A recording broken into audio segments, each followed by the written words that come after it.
Hello friends and foes of Middle-earth and welcome back. So, the crunch of power is finally over. And what an ending. Predictable, pathetic, and not Tolkien in any way. Hardly a surprise to anyone at this point. So in this video, we will go through some of the stuff in this last episode, and lastly, I'll give points for this episode and the entire season. So let's jump right into it and review the last episode. We start with a stranger in southern Mirkwood, or Eryn Lasgalen, as it was called before the darkness grew in the forest. The three witches find him, and they are still not scary in any way. The thighs, though, pretty scary. And we are back in Eärien. At least it looks pretty. One of the only good things in this episode, so you better enjoy those 4 seconds, because it's all downhill from here. Apparently Halbrand have been riding for 6 days while being wounded. It's absurd, just like I mentioned in the previous review. But I guess it might have been a lie. If not, well, then he manages to heal in a second or so. More cringe dialogue between Galadriel and Elrond. Not very interesting. Then Halbrand shows up at Celebrimbor's forge. Yes, I've said it before, he is without doubt Sauron. So I hope that won't come as a surprise to anyone.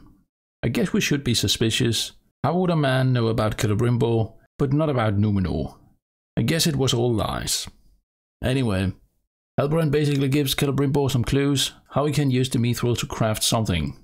Early on it's meant to be a crown, but we probably all guess what it will be at the end.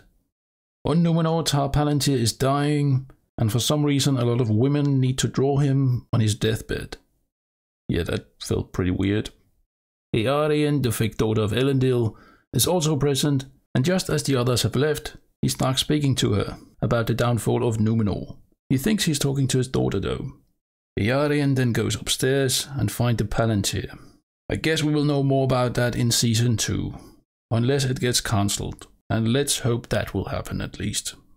Gil-galad then wants them to drop the idea of crafting something out of the mithril, but then changes his mind in a second after Elrond uses his own cheesy dialogue from one of the previous episodes. Galadriel figures out that the words Celebrimbor use are pretty much identical to what Halbrand said in episode 6. So Galadriel talks to this guy, who is apparently an elf and not a member of a boy band. She wants to know who Halbrand really is, and for some reason, the elf boy band guy thinks it's a good idea to look in the catacombs. So this raises a number of questions. 1. Why are there catacombs in Ost-in-Ithil? It's a fairly new settlement. Are they preparing for someone to die? And in that case, who? And this leads us to the second question. Why are the catacombs in a city built by elves, who are immortal beings? It makes absolutely no sense. Oh, and thirdly, why would the elves keep record of the line of kings from a petty kingdom in the catacombs of Ost-in-Ithil? Again, it makes absolutely zero sense. This show is so dumb and will invent anything to move the plot forward. Oh, and yes, of course, he will magically find that needed scroll, so the plot can move forward yet again. Ridiculous. And we are back with the 3 witches. They still think he is Sauron and want to make him go east, so he can learn to master his magical skills. And they use a line from Aragorn in the books, where the stars are strange. The problem here is that Aragorn is actually talking about Harad and not Rhûn. So yeah, you forgot to read the books again. It's actually a line I plan to use myself in my own take on how a second age show should be. So stick around on the channel, as that will be the next big thing we will explore here. And that very line will actually be used, but for Harad, as it's meant to. Anyway, Sadok and the other dumb Harfoots show up and want to rescue the stranger. Sadok gets wounded. They trick the Harfoots, as they think they have rescued the stranger. I don't know why. There's a magic fight going on. It's not very interesting, so I'll just skip through most of it. The witch lady sets fire to everything, but loses her staff. Then Nori gives the staff to the stranger, and he then casts all 3 witches into the wraith world, it seems. It makes no sense, and let's not talk much about it, please. It's just so dumb. And we get the moth reference, which is just another proof that he is indeed young Gandalf, as we all feared. Sadly, it's just another absurd thing in the show, so add it to the pile, or should I say mountain. The moth thing is actually only a thing in Peter Jackson's adaptation. So once again, they stole stuff. But maybe they didn't know. It doesn't seem like they actually read the books. And finally Zadok dies as the sun rises. So I guess we can celebrate that. Now the rest of the Harfoots just have to die as well. We are on a ship to Númenor, and Elendil reveals himself to be a member of the faithful. Míriel doesn't really seem to care. She's still pretending to be blind, but I'm not buying it. It's probably true in the show, but her acting doesn't convince me. As they reach the capital, there are black flags everywhere, which apparently means that the king is dead. So I guess in season 2, it will be about how Pharazôn takes the scepter of Númenor and becomes the king. Not that anyone cares at this point. Back in Eärien, they have a few setbacks creating the crown. Then Galadriel walks down to the river Glandúin. I'm not sure why it's so tiny all of a sudden, but I guess we shouldn't ask questions. Halbrand shows up for some reason, and she confronts him about not actually being the lost heir of the Southlands. He then reveals himself to be Sauron. Yeah, not at all surprising, and honestly, just a bit laughable. Galadriel tries to kill him with a dagger, but he somehow teleports her to a dream, a dimension, or I don't know. Who cares at this point? But she's back in Valinor speaking to her brother Finrod again. But in actuality, it's Sauron. She figures it out, and then he transforms it all to the raft on the open ocean again. Why? I don't know. Stop asking questions. Galadriel told him in a previous episode that he should move on from his past and forget his evil deeds. But now that he has revealed himself to be Sauron, she takes that back. Not surprising. Oh, and last review I said we finally have a love story worse than Twilight. But apparently we have a new champion now. Sauron has a crush on Galadriel and wants her to be his queen. They even stole a bunch of lines again. My goodness. I guess we all saw this coming.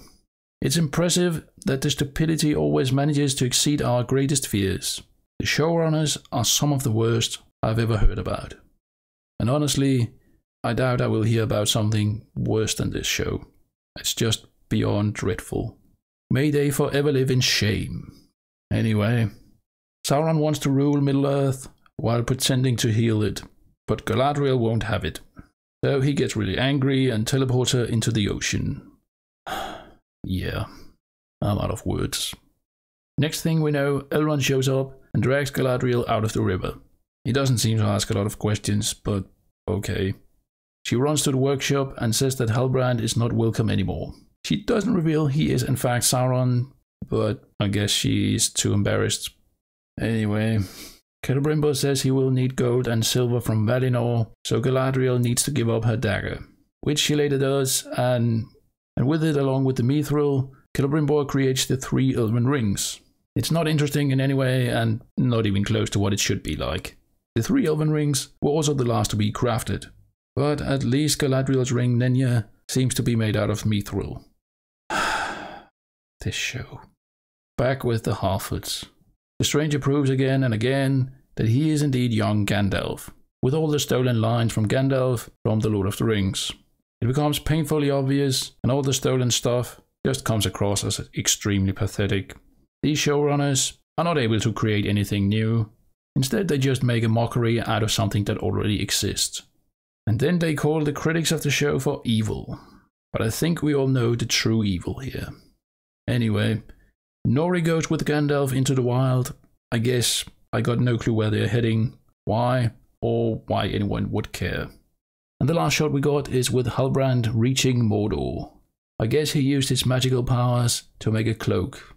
I wonder how long it took him to get there, as it took him 6 days to ride from Mordor to Eärien.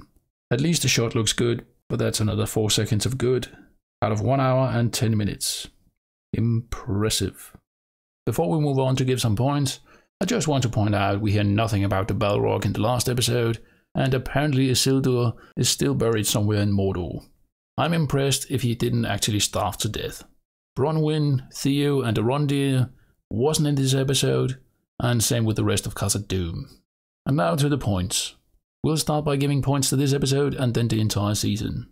Story. 0.5 out of 10. The story in this episode was extremely predictable.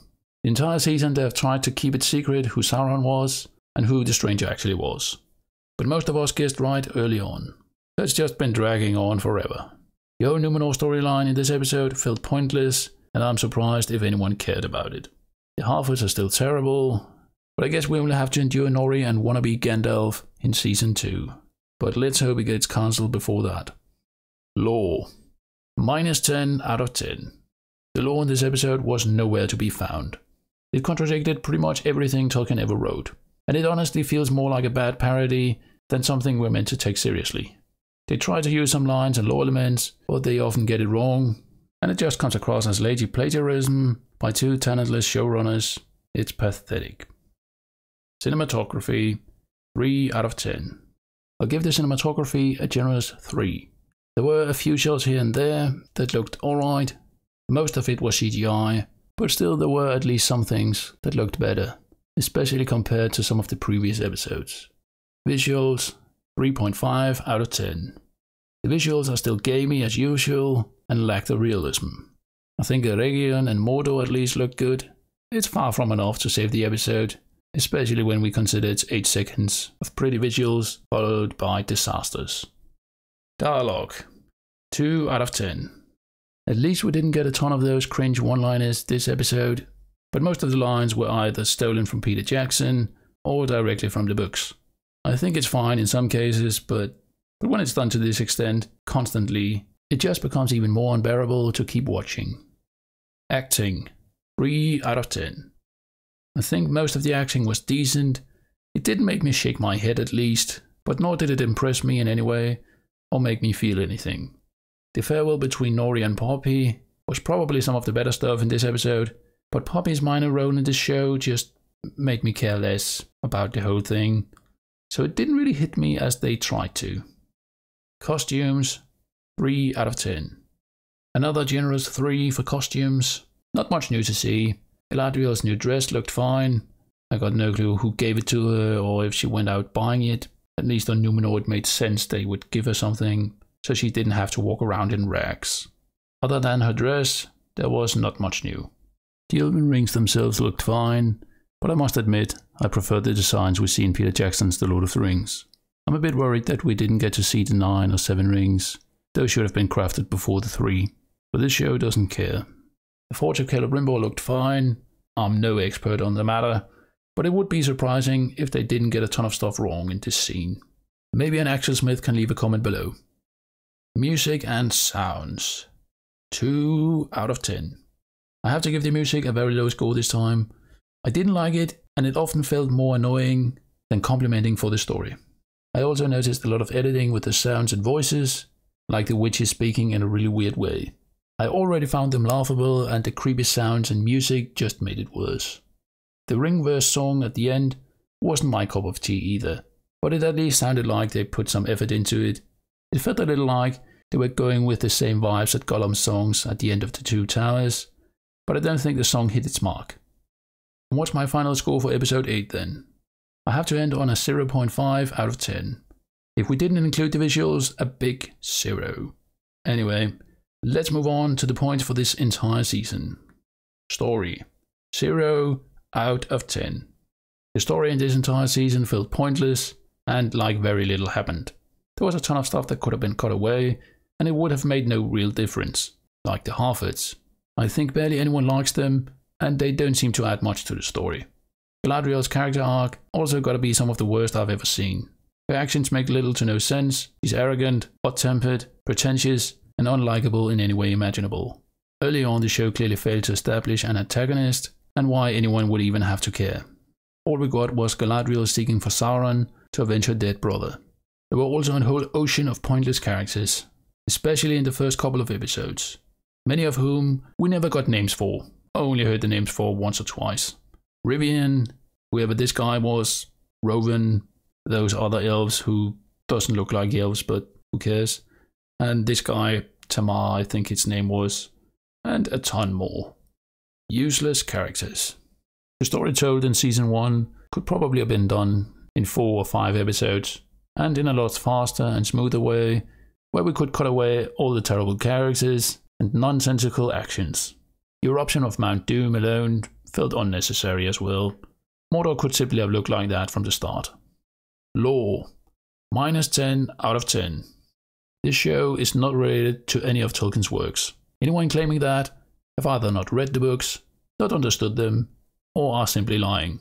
Barely anything that happens also happens in Tolkien's books. The few things they actually take from the books often contradicts it, or is simply wrong in some other way. It's somewhat easy to nitpick things, and it often creates a mountain of inaccuracies. But it is exactly the size of this mountain that is the problem. I find it surprising anyone could approve this script and not stop it in time. If I held the rights, I would sue Amazon until the end of my days. Hopefully be reincarnated and then do it all again. Until Amazon is no more. The show works best as a torture device, and if I am indeed the new Dark Lord, then I would not even be so cruel to force my enemies to watch it. It is terrible in any way imaginable. Cinematography, 3.5 out of 10. The cinematography through this season have been swinging between pretty good to pretty bad. I think this is a pretty generous score. I like some of the scenes on the raft from a filming standpoint, and I also think some of the shots after Mount Doom's eruption were somewhat artistic.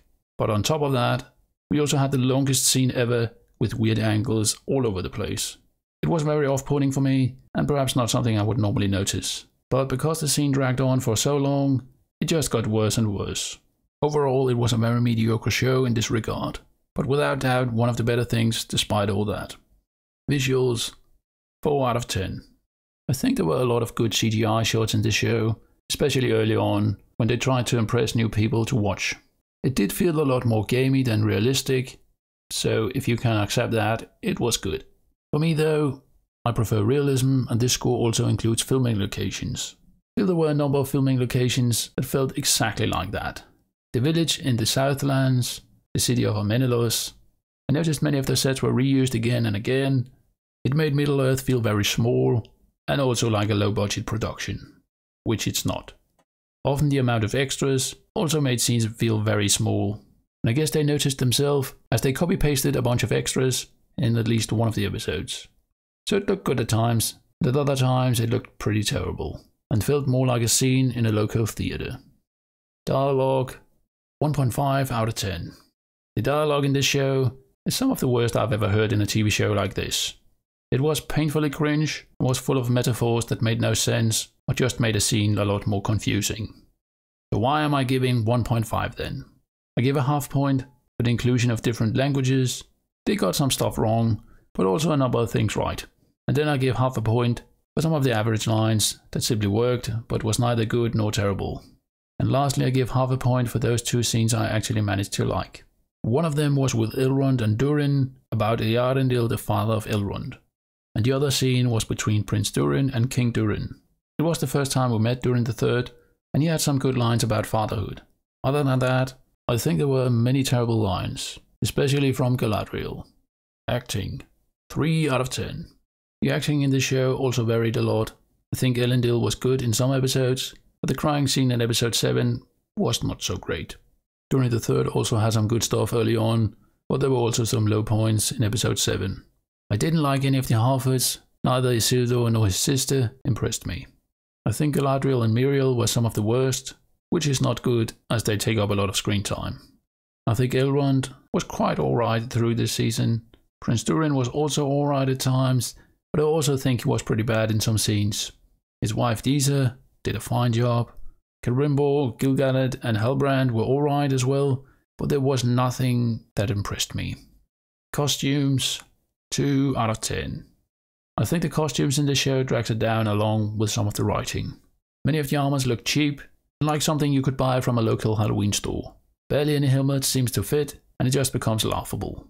There were a few good things here and there, but I think something that bothered me a lot was that the elves tend to have short hair. Maybe the show was trying to save money by not buying wigs, but I think it was a wrong decision. And I know I'm not the only one with that opinion. The elves in this show looks nothing like the elves we were expecting to see. I think there were some decent swords, but maybe they could have spent a little more time showing them. Music and sounds, 3 out of 10. I didn't really like the music in the show, not that it was terrible, it was simply not good enough for me to listen to a second time. I think some of it was alright, but might have worked better in a video game. At other times the music interrupted me in caring about a scene. The sounds were overall fine, but nothing out of the ordinary, nor something I'll remember for years to come.